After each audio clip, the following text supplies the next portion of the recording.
Hello, students. So today we're going to learn about abiotic and biotic factors.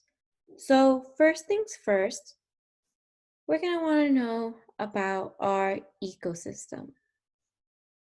An ecosystem is all the biotic and abiotic parts of the environment and their interactions. But what does biotic and abiotic mean exactly? Well, biotic is any living factor that affects another organism or shapes the ecosystem in some way. So if you're asked to find the biotic factors in an ecosystem, just think of all the living organisms in that environment. Some examples would include plants and insects, bacteria, animals, and fungi. Abiotic includes all the non-living parts of the environment that can affect organisms. So some examples would include, but are not limited to, the sun, water, temperature or changes in temperature, atmospheric gases, and the soil.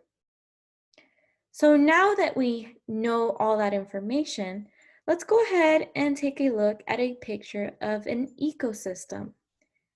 I want you to look at this picture and make a note of all the abiotic and biotic factors that you see here. So I'll go ahead and give you guys a moment.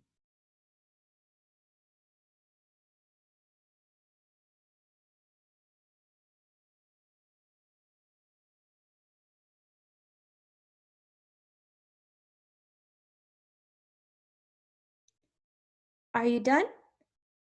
Okay, well, I want to talk about some of the abiotic and biotic factors that I found. One of the first being this tree. This tree is a living organism, and because of that, I know that it is a biotic factor. Something else that I found were these plants in the back.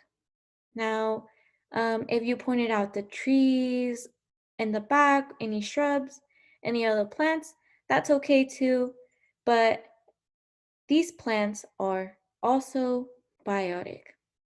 Something else that I found in this picture was the water. So the water is a non-living part of the environment, and because of that, I know that it is an abiotic factor. And lastly, I found the sky. So when I say the sky, it can include anything from the clouds, the wind, if there's any wind here, the atmospheric gases, the sun, any of those things would be an abiotic factor. So next, we're going to look at some examples of how abiotic and biotic components interact. First, I have this picture of this plant here next to the sun. Well, plants use sunlight, water, and carbon dioxide to make food. Without these things, plants would not be able to grow.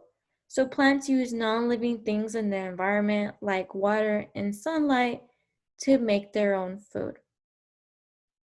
So that's an example of how plants interact with abiotic components of the environment. Next, I have a picture here of a rotting fruit.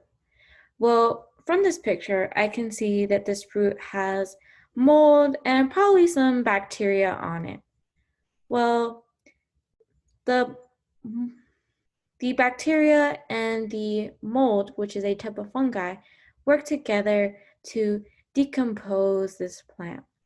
Whenever the plant is decomposed, it'll eventually return to the soil as nutrients.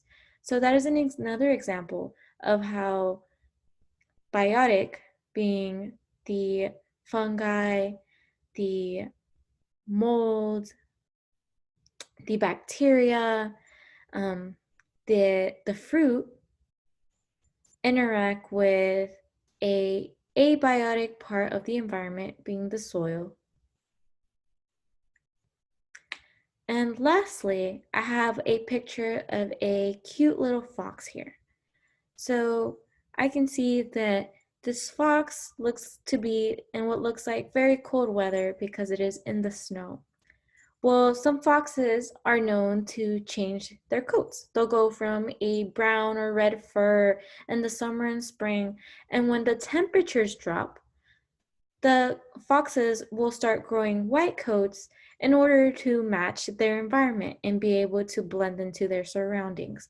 So, this is an example of how a living organism can be affected by a non living factor such as the temperature.